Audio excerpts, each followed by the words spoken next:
Olá, alunos! Agora vamos à aula como escolher boas ações pagadoras de dividendos, né? Já tivemos a aula como selecionar boas small caps e agora vamos selecionar dividendos. Dividendos, vocês já tiveram essa aula, é aquilo que remunera o acionista. A empresa pega parte do seu lucro líquido, ao invés de investir nela, ela pega parte desse lucro e distribui aos acionistas, né, tanto os majoritários quanto minoritários, no caso, nós também.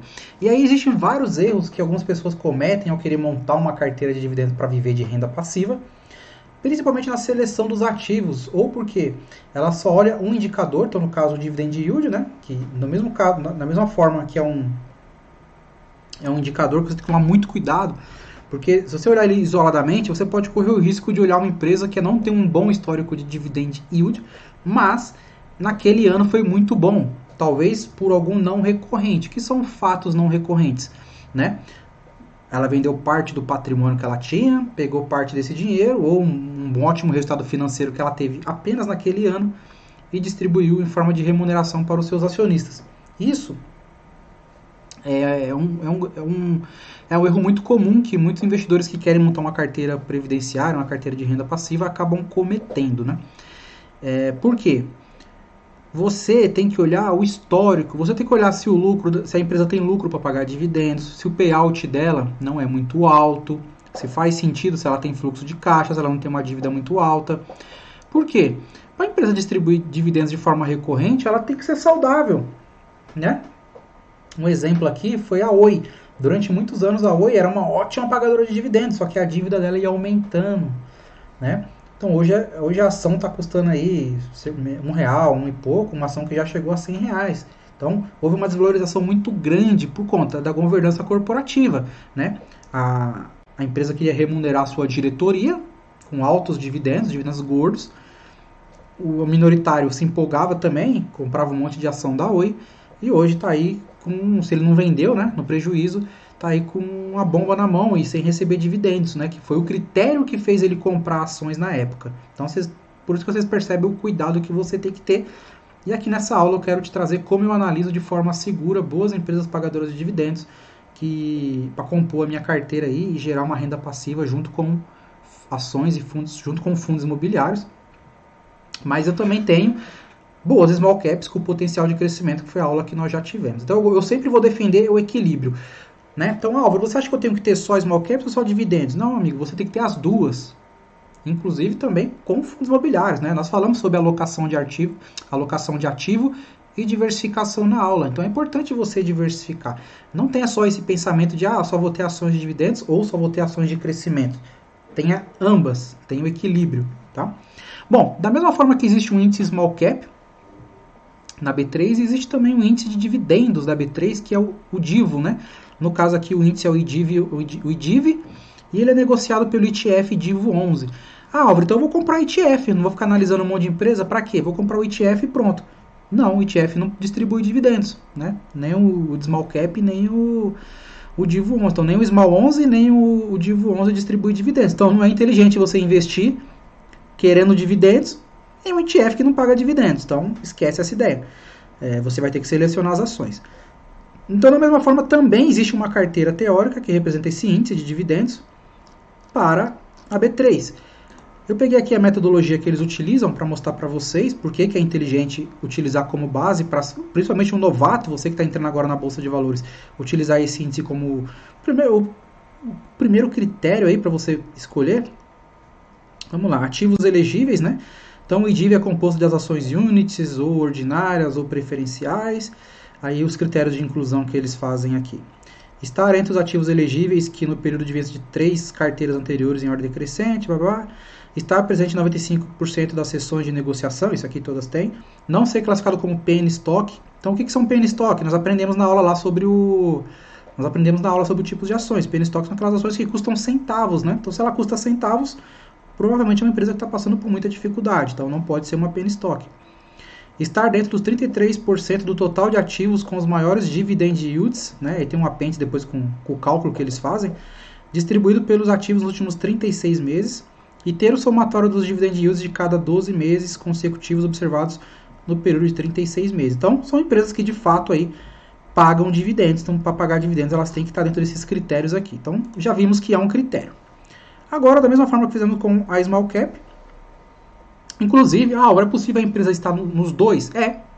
O Banco ABC é um exemplo. Ele estava no índice de Small Cap e está aqui no índice de dividendos. Por quê? Ele é uma Small Cap, mas paga muito dividendo, né? Está dentro do critério de dividendos também. Então, sim, é possível ter ambos. Então, aqui nós temos a BB Seguridade, que é uma seguradora, Banco do Brasil, Banco ABC, Banco BTG. A maioria dos bancos está aqui, né? Porque é um setor que paga muito dividendo. Banco e elétrica são os dois setores aí perenes que costumam pagar bastante dividendos. Inclusive, transmissoras no sentido de elétrica, né?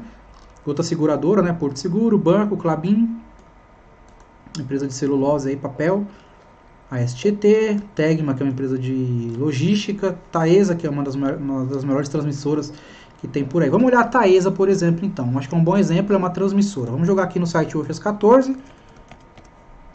Lembrando que podemos usar o Oceans 14, podemos usar o Status Invest, podemos usar o Fundamentos, o Fundamentei, que é o site do Eduardo Cavalcante. Eu vou deixando no decorrer das aulas, eu vou deixando esses links aí como material extra para vocês, tá? Então, Taesa, já vemos que é uma Unity, né? Porque tem código 11 no final, governança nível 2.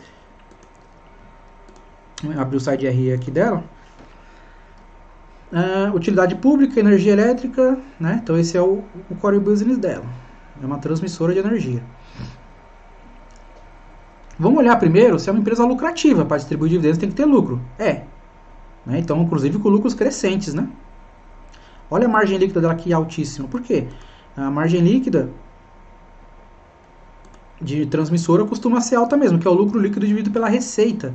Por quê? Então, a receita líquida é vendas, menos devoluções, menos descontos, menos ICMS, né? Ela não tem essa questão das vendas aí. Dela, ela está transmitindo energia. Então, ela já tem uma receita muito mais...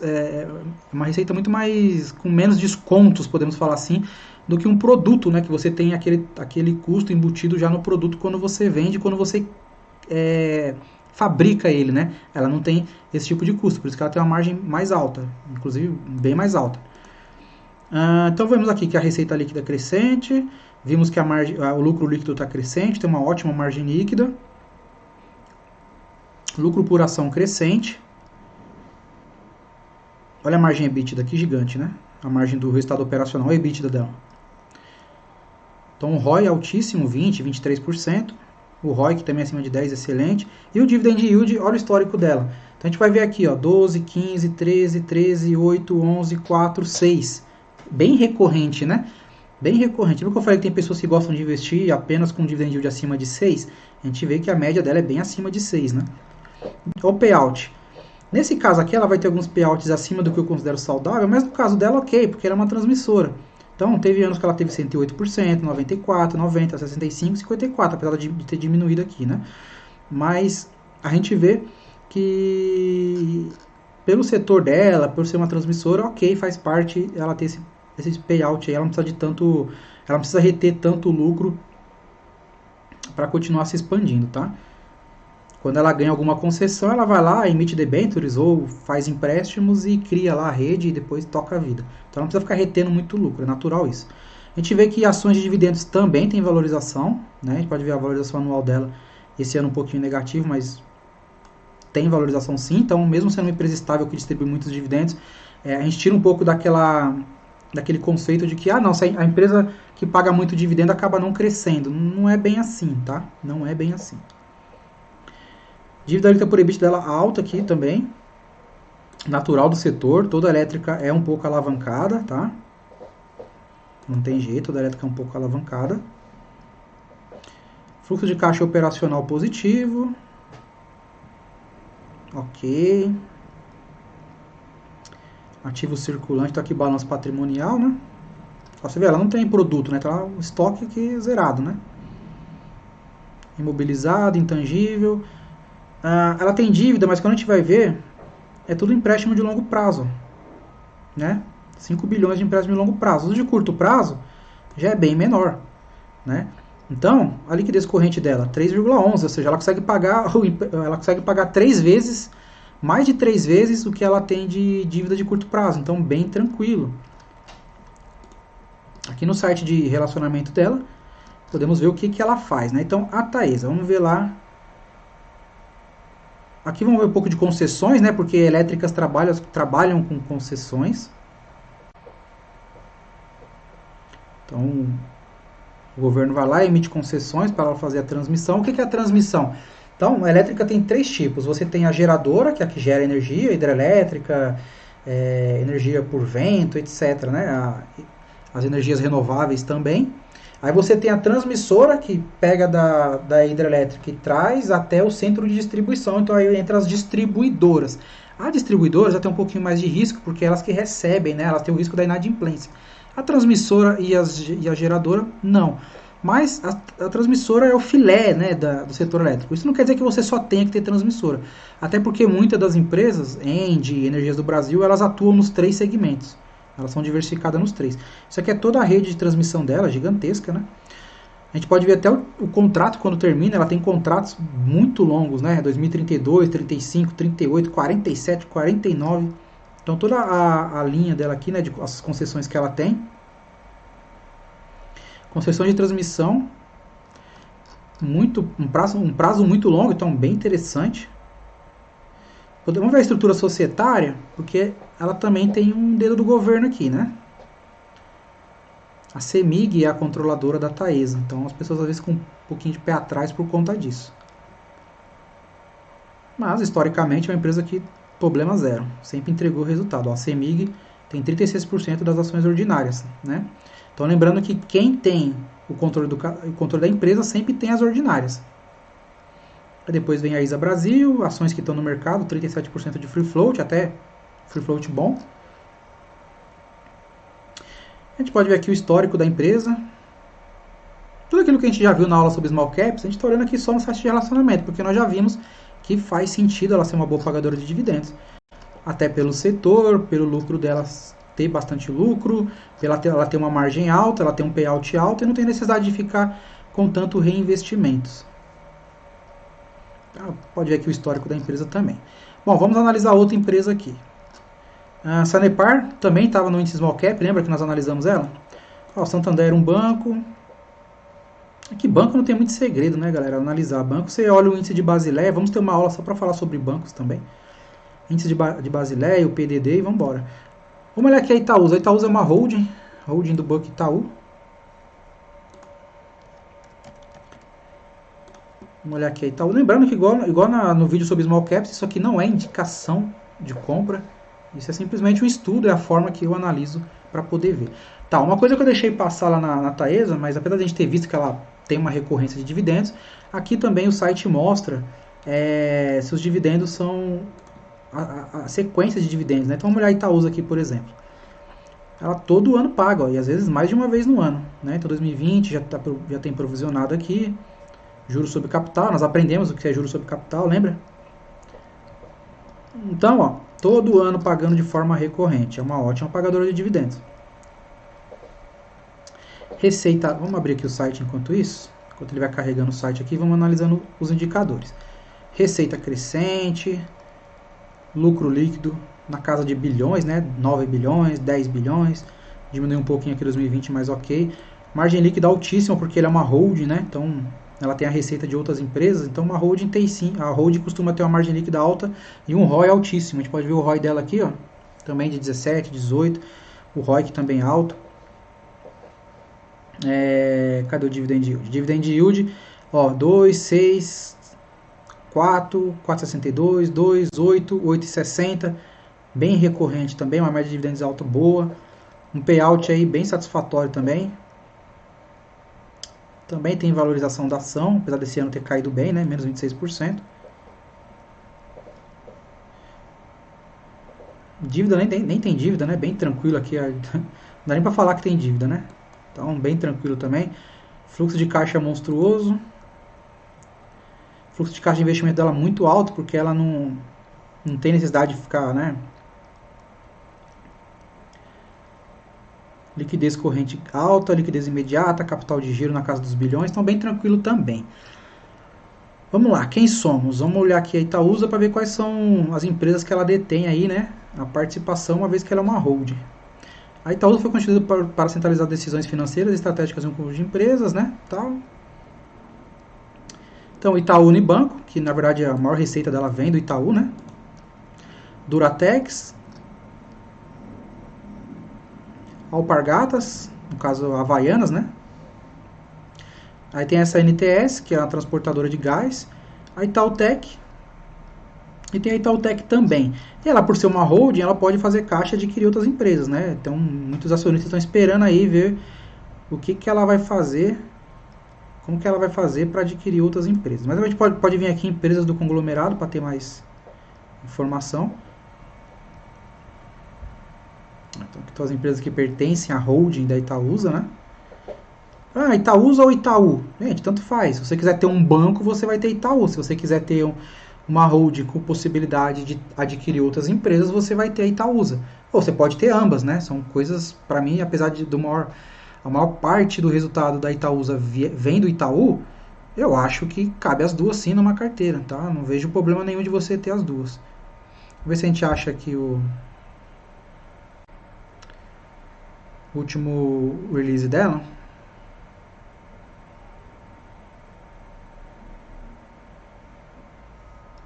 Eu não tô achando o último release dela aqui no site, não. Eu acho que é porque não estamos no site com o investidor. Tá. Ah, tá aqui, ó.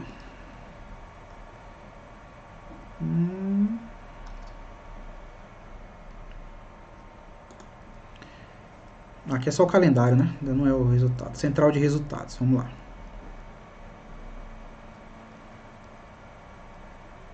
Aqui um pouco dos fatos relevantes que a empresa vai soltando, né? As assembleias que tem, tudo.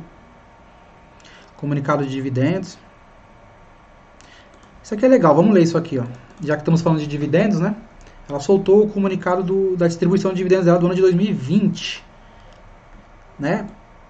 Por conta da pandemia aí, ela não vai ser o ano que ela mais vai distribuir dividendos, mas ela já soltou o cronograma aqui. Então a data base e a data de pagamento. Então se você tinha ações até 29/5, você ia receber aqui o valor de 0,2 por ação, tá? O ano inteiro vai ser esse valor aqui por cada ação que você tem. Serão 4 pagamentos, inclusive esse aqui eu já recebi, que eu tenho Itaúsa na minha carteira. O próximo eu vou receber em 1/10, se eu tiver as ações dela até 31/8. 30/11, 26/2 de 2021, vai pagar aqui também em 1/4. Ela já provisionou o pagamento de dividendos nessa ordem de 2 centavos, porque é um provisionamento aí por conta da própria pandemia, tá? Então faz parte também.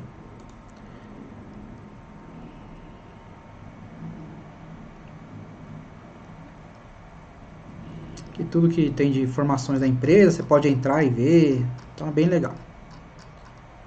Bem interessante também.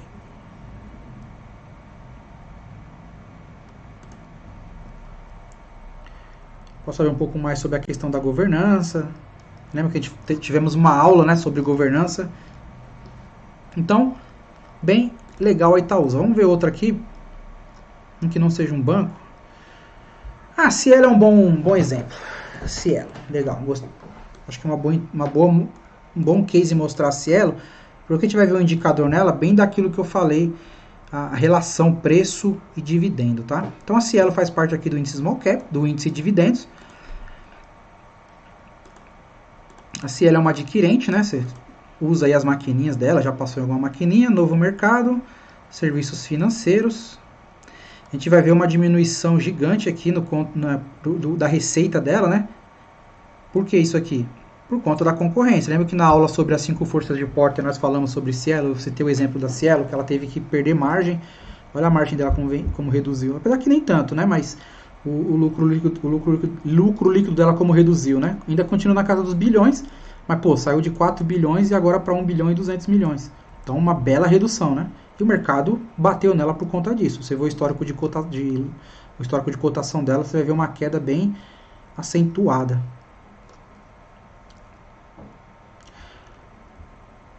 Aqui, ó, que eu queria mostrar. Dividend yield de 19.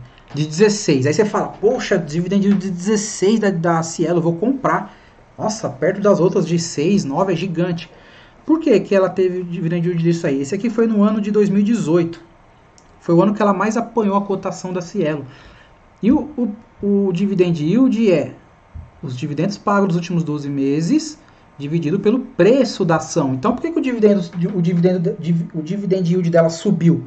Porque a cotação caiu. Então, não foi que ela aumentou os dividendos dela. Apesar dela ter tido um payout aqui de 118% também, algum recorrente aqui que ela pagou também. Porém, tem que tomar cuidado de só olhar esse indicador.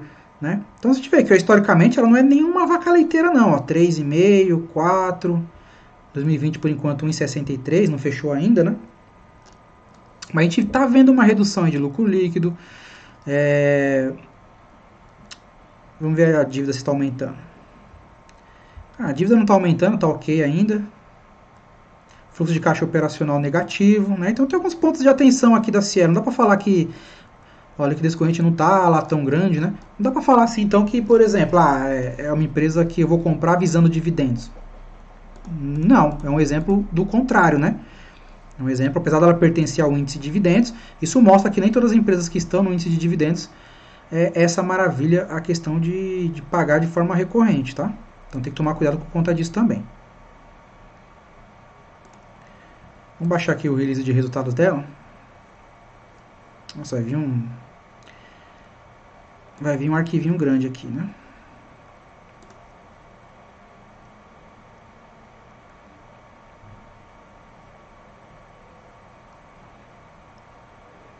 A cotação da Cielo, como ela... Apesar que aqui tá olhando só esse... Vamos olhar um período maior.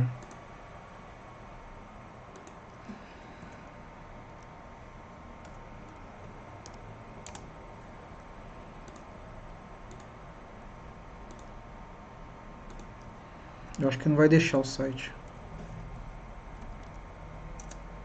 Não vai deixar olhar. Então a gente coloca aqui, ó, tudo.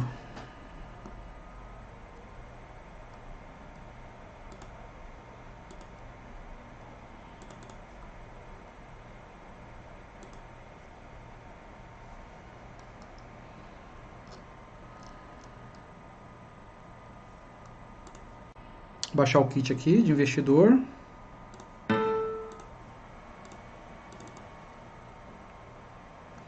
Para dar uma olhadinha no release dela. Enquanto isso, olha o gráfico aqui de cotação dela. Olha como só vem caindo, né? Por quê? O mercado bate, perdeu receita, perdendo lucro líquido, perdendo market share.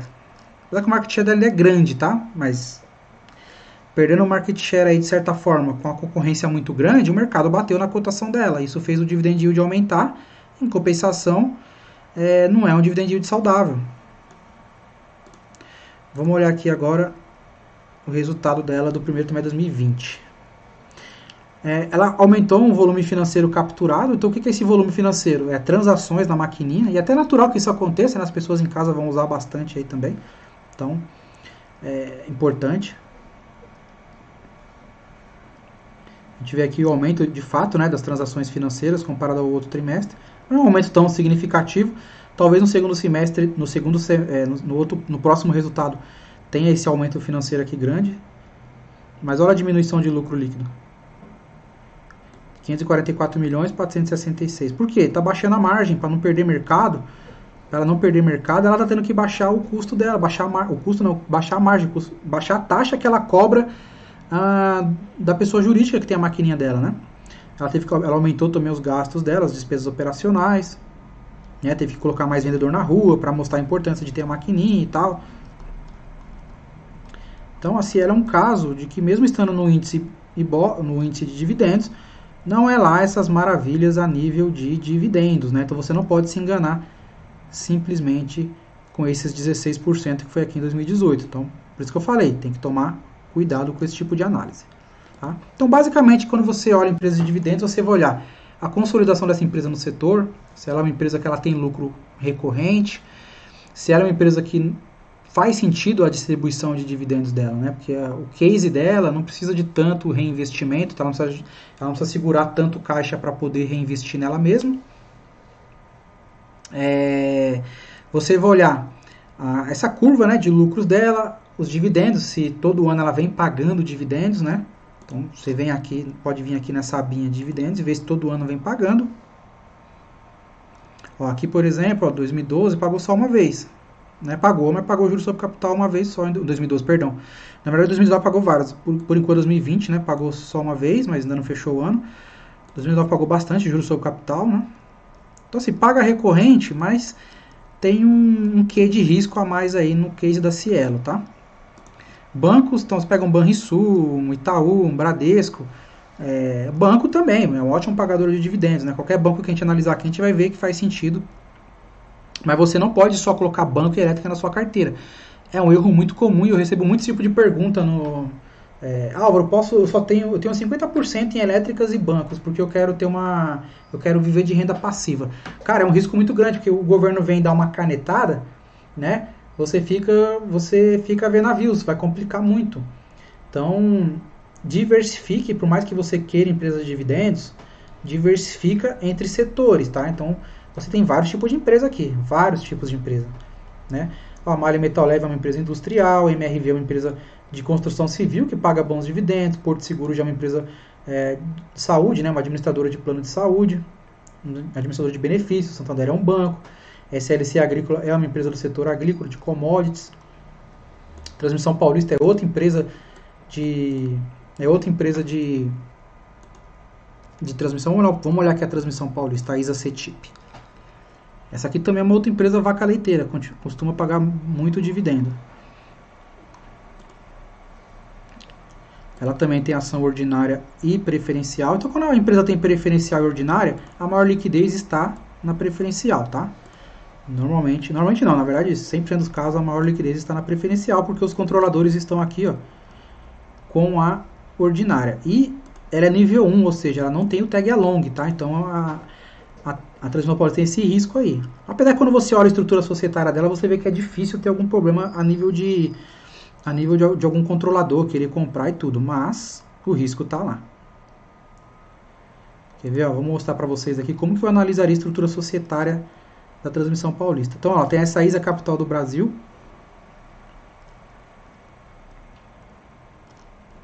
né, que tem a maior parte das ações ordinárias. Então, assim, não seria qualquer um que viria aqui e compraria. E você tem a Eletrobras também, com uma boa participação das ordinárias, e uma participação também bastante chamativa nas preferenciais. Então, para comprar, teria que passar pela Eletrobras também. Então, assim, até dá para suportar o fato de não ter o tag along, mas saiba que para o holder, para o investidor de longo prazo, é importante o tag along. Então, se você não lembra o que é o tag along, volta na matéria sobre governança corporativa, na aula. Bom, vamos lá. Lucro líquido na casa dos bilhões também, ó, como vem crescendo o lucro líquido dela. Outra empresa de transmissão com a margem altíssima. Tá vendo como a empresa de transmissoras tem uma margem alta mesmo? O EBITDA também, crescendo. Dividend yield aqui, ó, 4, 18, 6, 9. Esse 18 aqui foi o não recorrente, não é comum, tá? Mas na casa do 6, do 7, do 9 faz parte dela. Payout, aqui, ó, como ela distribuiu. Você vê, quando você pega um dividend yield alto num ano, normalmente o payout foi acima de 100%, né? Já é o terceiro caso que a gente olha com essa característica.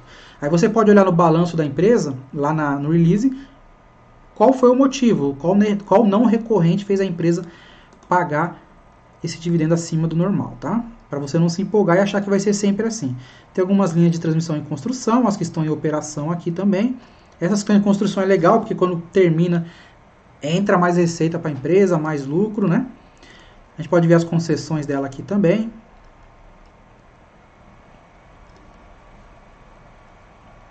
Ó, tem bastante concessão, né?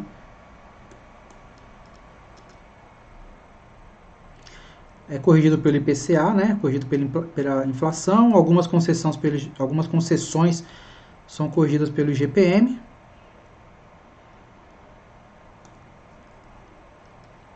Né?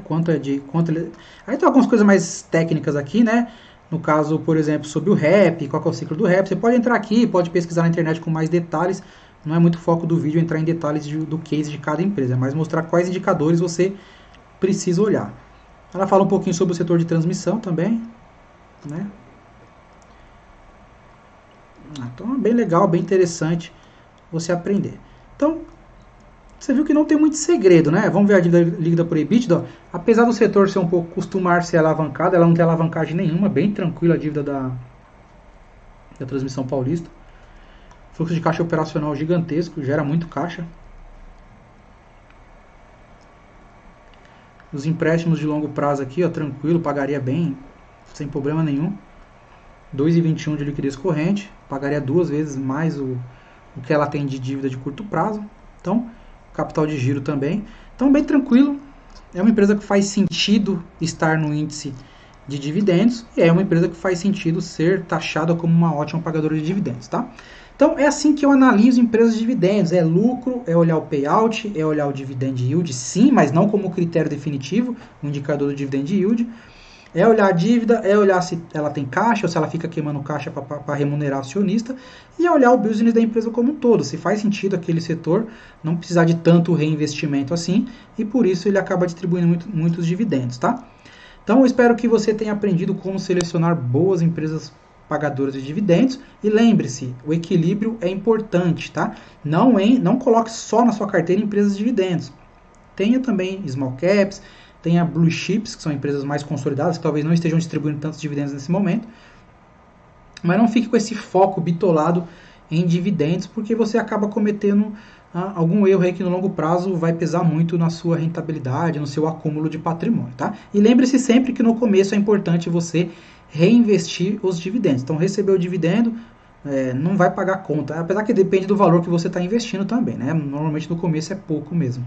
Mas você vai vendo aquele gráfico do recebimento de dividendos, da sua renda passiva, a cada ano aumentando, e isso é muito satisfatório. Tá? Um abraço e até a próxima aula.